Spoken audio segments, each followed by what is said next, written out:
त्यांनी या ठिकाणी यायचं आहे. रोहिदास दादा वगैरे इकडे या जरा, सर्वांनी इकडे या, सर्वांनी इकडे या. देवीदास वगैरे सर्व या इकडे.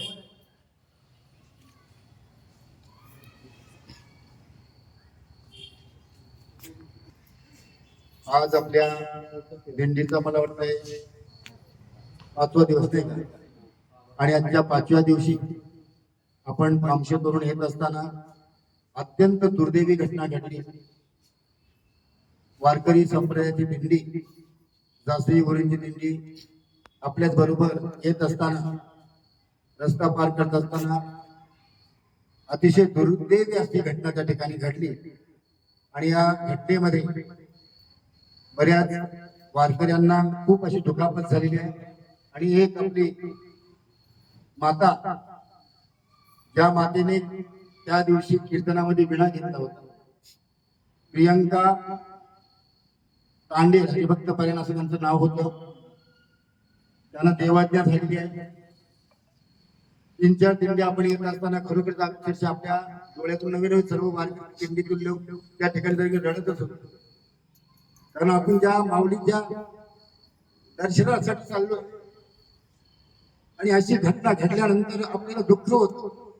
कारण मानवाचा स्वभाव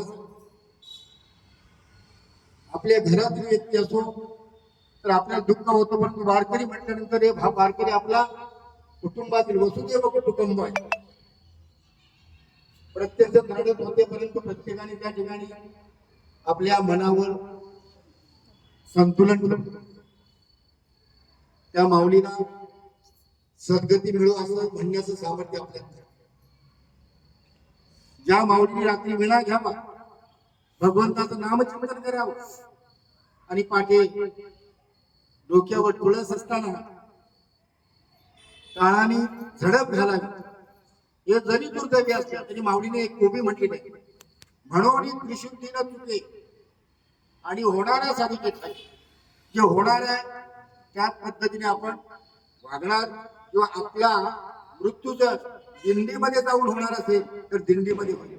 आपला मृत्यू जर एखाद्या, बघा आपण बघतो हळदीमध्ये नाचताना लोकांना अटॅक येत आहे, घोड्यावर नवऱ्याला चढवतानाही नवऱ्यालाही अटॅक येतो, परंतु ह्या माऊलीचं जाणं ह्या अलौकिक आहे.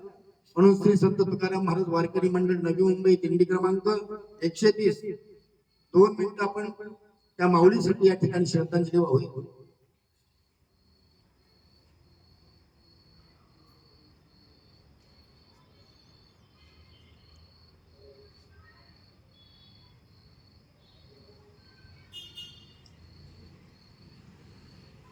कुंडली कवरदा हरी विठ्ठल श्री ज्ञानदेव तुकाराम पंढरीनाथ भगवान की जय. माऊली ज्ञानेश्वर महाराज की जय. जगद्गुरु श्री संत तुकाराम महाराज की जय. गुरुवर्य तुकाराम महाराज की जय. राजाधिराज प्रभु रामचंद्र भगवान की जय. हर हर महादेव. आता 6:30 वाजले आहेत.